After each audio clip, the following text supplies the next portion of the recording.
Now let's talk about it right now. We are AT&T. I'm Courtney with Cowboys Nation.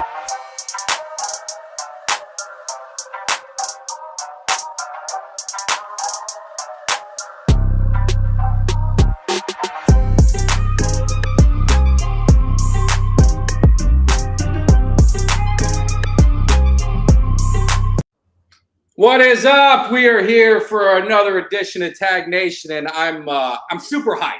But before we get started, we want to make sure you guys like, subscribe, share, and you're really going to want to share this one because we got a very special guest. And some say, Mike, how do you get hyped when you got a Raider coming into the program, taking over the Cowboys cage? But this isn't no ordinary Raider.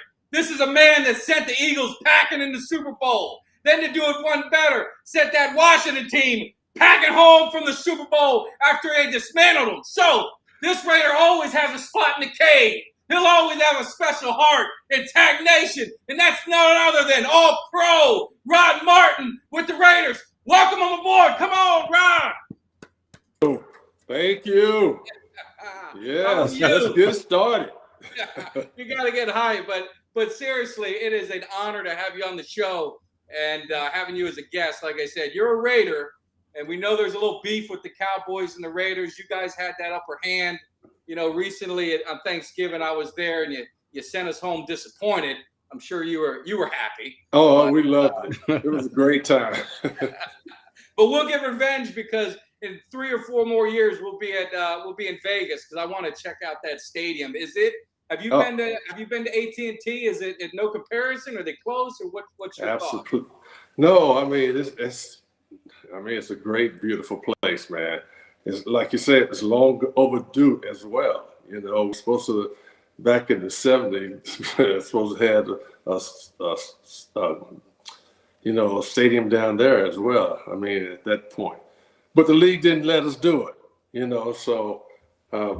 Mark and Mr. Davis got together and made sure this one was going to be a nice, beautiful place to play real football.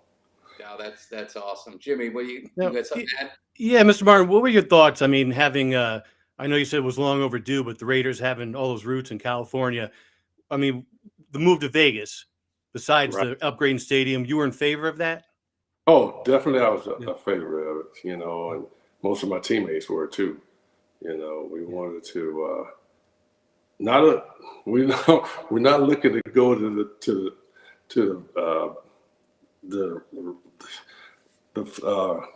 none of the what's the name? What is his name of all the stuff that you have to do on it, you know, you could do in Vegas. We wasn't looking for that. Oh, the gambling and all the extra. Yeah, all the gambling and all that stuff. We wanted to be real Raiders and play the game the way we played them in the past. We didn't think about none of that saving and going back. We loved to play the game, and that's what we were all, you know, just into it to do that. We didn't care, you know, what was going on down this place.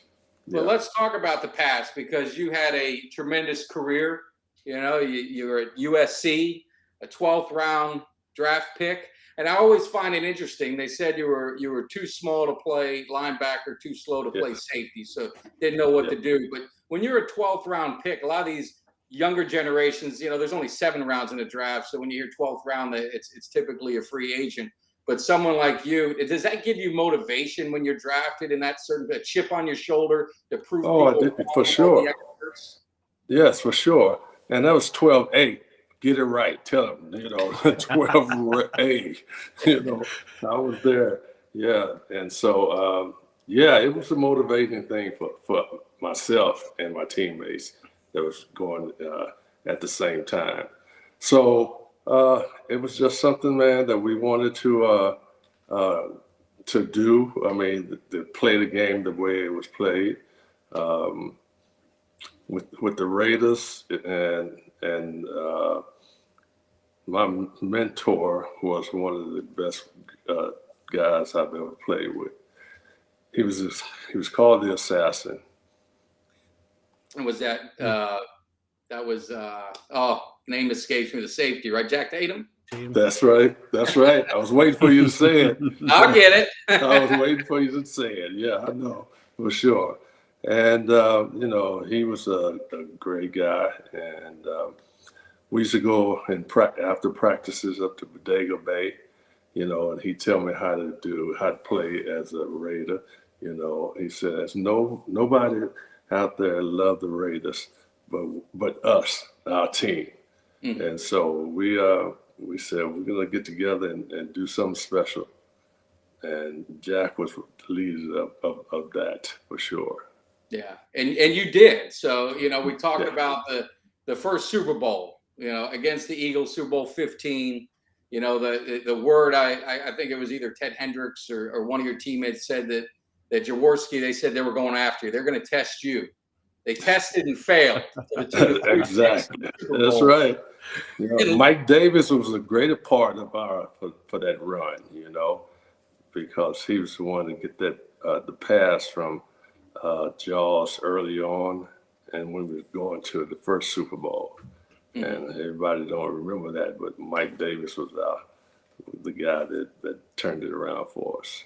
No, and being in a Super Bowl, how is that, you know, the experience? So you played them earlier. They beat you, I believe, in the regular season. So obviously maybe they thought they were gonna have one up on you. You guys were a wild card team.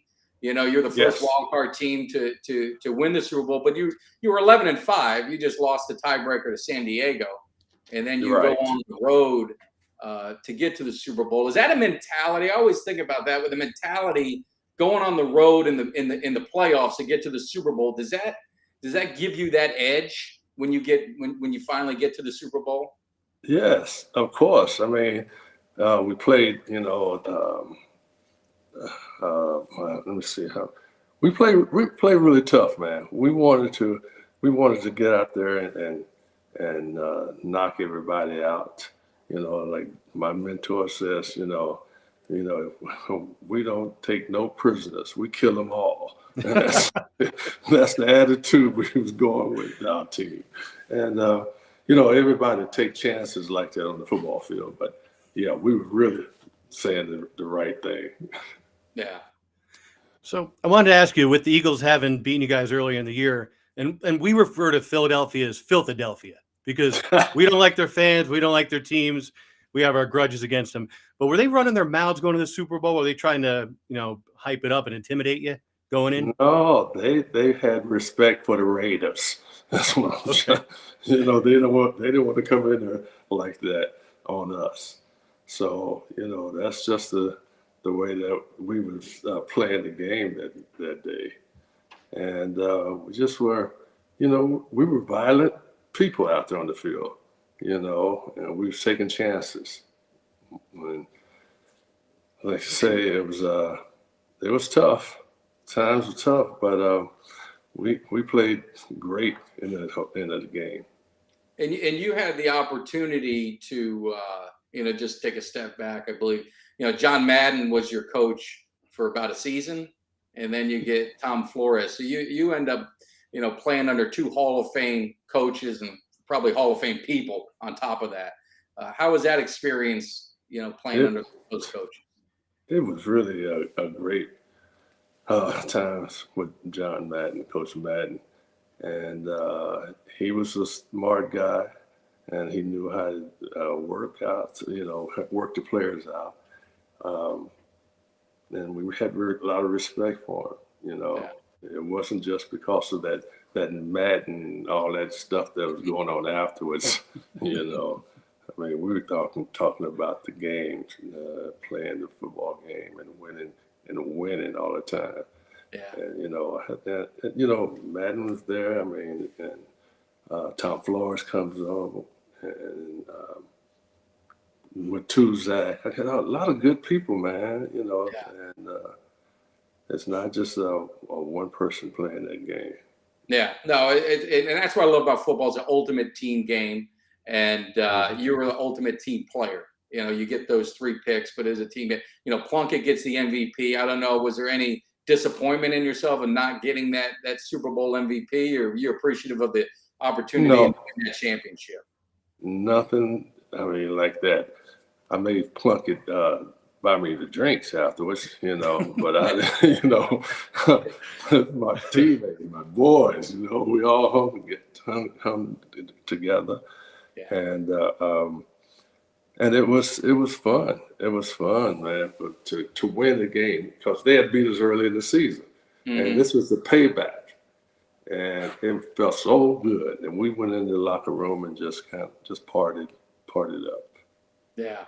And really not to outdo that, but then you go to Super Bowl 18. So now you got the Washington, formerly known as the Redskins, in the Super Bowl, high-powered offense. Riggins, I think he won MVP that season. He was, who could stop him?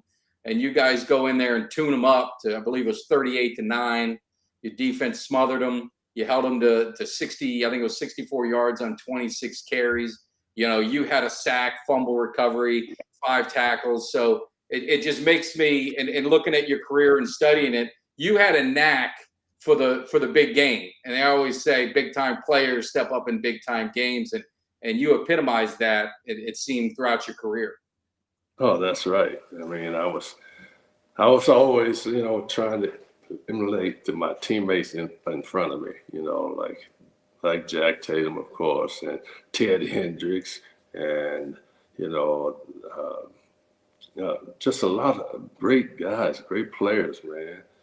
And so I wanted to keep it going on, and that's what we did. Kept it going. Well, you guys were intimidating, right? Is the Oh, silver yeah. and black? As a kid, I was a Cowboys fan, but everyone wanted to be a Raider. I grew up in the 80s, and it was, everyone wanted to be a Raider. Everything was silver and black. You were feared, the black hole. No one wanted to, to play in your stadium. So it's something that transcended, throughout. And it's interesting how franchises hold that kind of, it's always Raider Nation, and it's the silver and black, and that attitude even to this day. And then you look at the Cowboys and America's team; they always call us, the prize, right? Everyone wants to take the Cowboys down. So it's interesting, these franchises that have that historic presence, how it transcends through decades and generations. Absolutely, that's the way the game's supposed to be played. I mean, everybody's going to have their great players and people on their team, and the team's going to be great. And you just want to see which team's going to be great. And that's what the attitude we had. It's going to be, it's not going to be a easy game. We'll go in there and we're just going to be nasty. Continue that. Now, is it true, Mr. Martin, that you would not shake opponents' hands after the game? Oh, what opponents? Our opponents was us. That's what I like. Yeah. That's for sure. You shake someone's hand after the game. You want to knock them back if we see them at watering holes or something, we might talk to them and give them a couple of few things to talk about and think about, But that was the way we rolled, man. It was great. Well, everybody nowadays is hugging and kissing after games. It's like isn't like that a party. something? exchanging jerseys. Yeah, that's ridiculous, But that's the way they want to roll with it. So be it. They lucky we're not there to play against them. And that's something we talk about, just to jump a little different, but talking about the generations difference. And Jimmy and I on our show, one thing we really try and do is pay homage, to the 70s and 80s. It's my favorite decades of football, just the history of the game and the way that they played, and the players stayed. Like now with free agency, I know they're getting all the money and it's hard to turn it down, but I mean, you guys stayed together for your careers. It wasn't bouncing around and changing teams. So you got the passion with the fans. They became, you became one of them, like family. And that's unfortunately the difference in the game, in my opinion, today is just there's guys that's jumping around. And I don't blame them.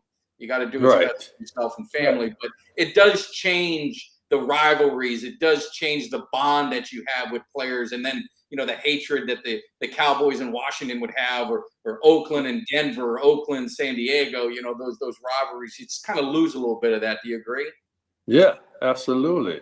The way it is now, I mean, you really, it seems like if somebody falls down or you knock somebody down, you're going to just tap him and he gets up and get ready to play again, So, yeah, it's changed so much, man, that,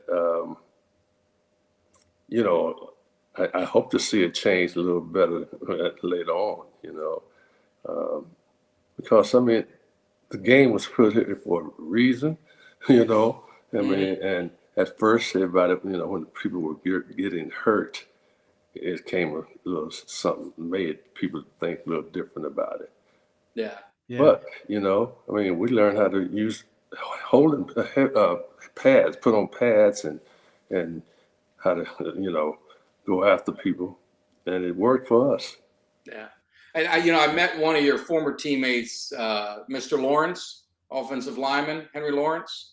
Oh, yeah. Big hit. And we were talking. I didn't know he lived in Florida, and I was in Clearwater at a trade, football show, and he was there.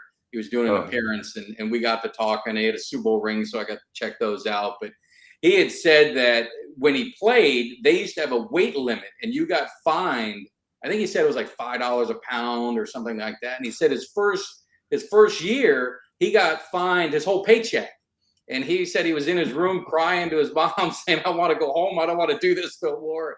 And he said a lot of that was players. They would hold you to a weight limit where now 300-pound linemen, it's common. I mean, it's uncommon if they're not. Because I was making the analogy to him that Ed Too Tall Jones, I mean, like yourself, great career. He hasn't gotten his right spot in the Hall of Fame, and I think he's a guy that, if you talk about the Cowboys, I mean, Ed Too Tall Jones, I mean, he was an impactful player. And so is that something that you saw, the same type of things where they kind of put limits on the weight limits and on some of the players? I know you had to gain weight, but some of the linemen and defensive ends?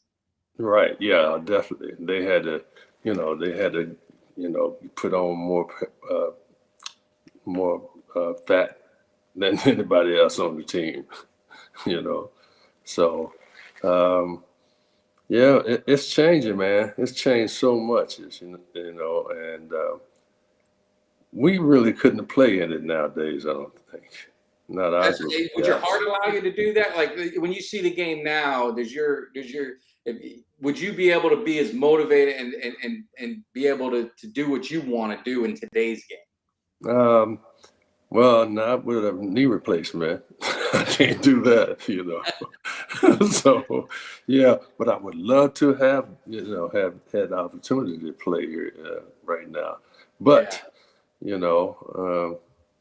mean, I like you said, I did a lot of stuff, and I don't go around talking about it, but people know about it. Yeah. So, do you think with a lot of the new player safety rules that would limit your ability to play as hard as you'd like to? Yes, no doubt. It really would. It's going to make you slow down, and if you're after somebody, make you hold up. Don't hit them that hard. And it hurts. It would hurt. Do you think it's a watered down version of what it used to be? It definitely watered down for sure. Yeah.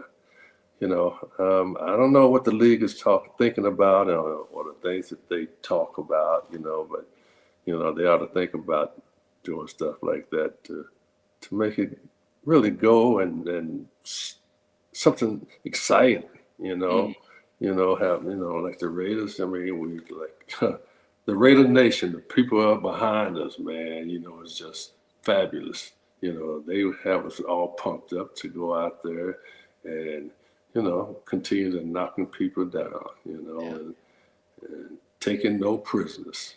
Well, let's talk about taking no prisoners. This is going to pain me to say. So looking back at your history, you were 2-1 against the Cowboys. We had a shootout, and then I think you guys manhandled us the other two times. But one of the interesting things is growing up, what made me a Cowboys fan, honestly, was Tony Dorsett. He was one of my favorite players growing up. And you had the opportunity to go against him, I think 3 times. And it looked like he had a couple good games. And one time you guys shut him down pretty good. I mean, how was it? I mean, what could you say about Tony Dorsett, the running back? He was a great player. He was one of the best players out there, and he wasn't a big guy, a heavy guy, but he was smart. He knew where he was going to run to, and he's got he just was one of the best receivers out there at that time. And I was going to talk about Jimmy. He's a Falcon fan, and you guys were 3-1 against him. I think you destroyed him in every game except one, which I think was at the end of your career. I think it might have been '88. I think it was at the end. But do you have any memories of the Falcons, or just they were just like a bye week for you? They were just dead birds by that time. Hey, come on. Bird dead. Barkowski was out there when you were playing. Come on. So I want to talk about your career just a little bit more. I mean, you're all pro, multiple Pro Bowls. You're a second team all decade in the 80s. You had 56.5 sacks, which I think there's controversy because they really didn't keep a lot of stats in the first few years that you played. They didn't keep tackles as a stat. So there's really no record of the impact you had as a linebacker from a tackling standpoint. You had 14 picks, 10, fumble recoveries. You had a knack for the end zone. I think you scored 6 touchdowns, 4 of them on interception returns. So did you just, like I said, you just had a knack for the big plays and big games, but it seemed like you also had a knack for the end zone and the amount of when you got the ball in your hands, you weren't letting no one stop you, especially an offensive player. That's right. So I saw where the lines were, and I just went after the lines and run right on through.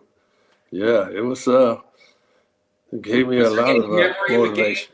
Is there any memory of a game that sticks out to you aside from the Super Bowl? But is there another game that kind of you would say would not define your career, but if you were going to tell someone, hey, I want to learn about Rod Martin, you said, put this tape on and watch this. Bo Jackson. Yeah. That was my boy right there, man. He was. Bo knows. Don't get it stretched. The greatest athlete that you played with? Bo, yes. Yeah. Him and Marcus. I got to put my boy Marcus up there too. But Bo, man, I mean, good story for you. When Bo came on to to our team, this is great linebacker coming up on, and what was that? Was it Bosworth? No. Huh? Bosworth when he ran over Bosworth? Yes. It was up in who was it? In Seattle. In Seattle. Yes. In Seattle. Brian Bosworth. Yeah, Brian. He had the head shaved and yes, exactly. So when I went over to Bo before the game, and I said, Bo, they got a great linebacker up there. He's gonna kick your kick his butt. And Bo, of course, he had a stutter. He said, no, Rod. I said, okay, I'm gonna run, and I'm gonna be the one picking you up out of the end zone. He said, no. He said, watch. That's when he run through the tunnel. Oh, yeah. Remember when Bo ran through the tunnel, and I was running right behind him. He said, Bo, you are right. You are right. I said, I'll take it back from you, brother. Yeah. Well, he could have been he would have been a Hall of Fame football player. Probably could have been a Hall of Fame baseball player. Oh, yeah. He was a great athlete. Yeah. Now, he might could play a little bit something today. Just a little. Looks like he could sometimes. Yeah, for sure. Just a little, though. Well, But he was running just a phenom. He was a phenom, man. I mean, it's like he could hit somebody and like he was running through them, you know. And that's just the way we were doing it there, you know. Well, the running backs then were finishers, you know. Earl Campbell, you know, they were looking to inflict pain. They weren't looking to take a hit, right? They were always looking to give the hit. Oh and until they came against us. I wanted to pick your brain on running backs while we were talking about. You see the running back era today, where it seems like the running backs have a short window and they kind of decline. And again, being a Cowboy fan, again, Emmitt Smith was you know, in my growing up era, and the amount of yards and carries. And do you attribute that to the practice? You know how they've limited everything. There's no hitting in practice. You're very limited on practice. And I think your body needs to be able to build up to withstand those hits. And do you think that's kind of, except for the game change into passing, it just seems like the running backs are not able to withstand the punishment that your generation did, or the running backs in the 80s and 90s? Right. I mean, this is a new generation. And they soft, and they just, you know, they don't want to go out there and play the game the way we played it, you know. So, you know, that's the way they do it nowadays. And in case the coach is going to do what the owners say to do, you know. And, you know, so hopefully that kind of, you know, I mean, everybody was happy to see it. I mean, all the fans and stuff, you know, they loved it. They loved the way we played the game. We were aggressive. We were nasty. We just wanted to knock people out. You know, not really, you know, not for life or nothing like that, you know. But it has happened in games before, you know. So. But I don't think the young generation even know about that. They don't do the history, you know. Speaking of history, my man Jimmy, you know, he did some research on you. He found some interesting facts that they could be facts. I want you to clear it and confirm it. On so Jimmy, what did you find? Now it looks like you you starred in an episode of Married with Children. Yes, I did, man. Yes. Beating up on Polk High. Oh, yeah. My boy, he was great, fun friend. Man. Yeah, it was a lot of fun. Yeah. I mean, Al Bundy always bragging on his. Yeah, my acting was good, really good, y'all. I'm telling you, I could act. It was. I could act. Now there was another thing. Did you? I read somewhere that, and I can't find it. I was trying to find the video that yourself and a few your Raiders teammates did a martial arts movie. Let me see. You pulled me whole back. I mean, I forgot about that one. Yeah, we sure did. Yeah. Yeah, we did. I couldn't find it anywhere. I was trying to pull it up. I think well, I hope it was, I think it was something about you know, it was a kids play thing, you know, something like that, man. I can't really, I got to get hold of my buddies to see if they will remember at that time. But I don't think so. Yeah, but we did I did a few other things, you know, and I just had fun. Yeah, had fun doing it. That's what it's about. Yeah, exactly. You know, and and I'm, jeez, man. It's just I got so many pictures of my teammates in my house, man. It's just unbelievable. I want to make everybody know how good those guys were too, you know. Yeah. Well, I think you were you know, it was great to be parts of such a great franchise, you know, great teams in the 70s, you know, in the 80s with the Raiders. It carries over, you know. Again, as a Cowboy fan, I'm not a fan of the Raiders. I will say they gave us, you know, they gave us an earful, and I do these videos, and it was quiet. You know, I did the video before the Raiders Cowboys game. But man, when you guys won, They called me every name in the book. I had to get off social media for about a couple weeks because they were. The thing I'll give my Rays, man, they're relentless. They come full force and they don't let up. That's right. That's right. I was there. I was there for the game too. It was fun. It was heartbreaking. Heartbreaking. That's awesome. But no, we just really wanted to have you on, and really the point of it is for our fans and followers and NFL fans in general, no matter what team. You know, Rod Martin, you're talking about a 2-time Super Bowl champion. He's done so much for the NFL, and you see the players in the 70s and 80s, and even in the 60s, they kind of get lost, in the history. Right. I think back to Drew Pearson and all the years that he had to wait to get his rightful spot in the Hall of Fame, and Cliff Branch, one of your teammates. The time comes and he's not there to enjoy it, it's just heartbreaking. So we always urge, and that's why we want to urge our fans and followers to make sure we're going to provide the address, the email to send to the NFL Hall of Fame committee, and make sure you push for Rod Martin to get his spot in the Hall of Fame. And we appreciate everything you've done for the league, and it's just been an honor to have you on. And Jimmy, well, I'll let you have some parting words, and then Jimmy has something he wants to tell you as well. So I don't want to steal. Okay. All right, for sure. But yeah, man. I mean, I'm still getting fans writing to me, man, and it's just, just building up. I have building up all kind of things, great things they write to me too, Yeah. So I know it wasn't your team, because I couldn't find it nowhere.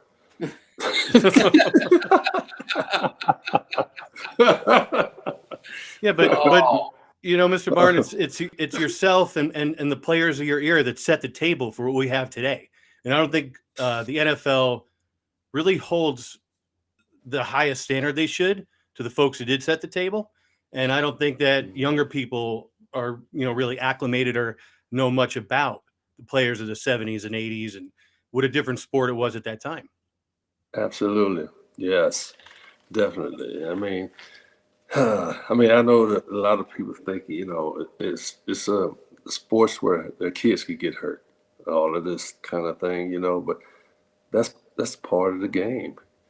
We don't go out there to really kill people, even though I said, we're jacking out that, but it's just about, going out there and doing a job that you love, and just, go out there and put everything on the line, and your teammates going to be right there with you. We watched a lot of film, man. We watched a lot of film, and that helped us tremendously. So, love the sport still. Maybe one day I might be back on the field. I'll be walking though. No, but Mr. Again, I can't thank you enough. Your stats and your accomplishments speak for themselves, and we're definitely going to make that push. And Jimmy wants to send it home. He wants to make sure that people really understand it. So let's give Jimmy the parting shot. Jimmy, you take it home for it. You got to get the message. Rod Martin, the Super Bowl against the Eagles, you reached down the throats of Eagles fans and ripped their hearts out. You said to Ron Jaworski, give me that ball. You didn't say it once. You didn't say it twice. You said 3 times, Jaworski, that's my ball. And then you said, bring me the Lombardi trophy now. Fast forward a couple of years, Washington. Joe Theismann, no, sit down. You're not going anywhere. John Riggins, guess what? 4th and 1, you're going nowhere. Give us the ball back. And you know what? I'm taking that title again. 12 seasons, Rod Martin. 2 Super Bowl champions. Pro Bowls. AFC Defensive Player of the Year, UPI. All decade. Hall of Fame committee. I am talking to you. Hall of Fame committee, listen to me now. Get out the measuring tape. You measure Rod Martin's shoulders. You measure the arm length. You measure the chest. You get that gold jacket ready. You put it on this man one arm at a time. Give him his shrine in Canton. It's long overdue. The man deserves it, and make it happen sooner than later. Mr. Martin, we appreciate you coming out today and spending time with us. On behalf of our producer, Dom, Mike Tagg, and myself, we really appreciate it. And absolutely, they need to make this happen now. Well, I don't think there's anything else to say, but do the right thing. Make it happen. Let's spread the word for Rod Martin. Now, can you feel me, Cowboys Nation? We got to help him right out. Now, can you dig it?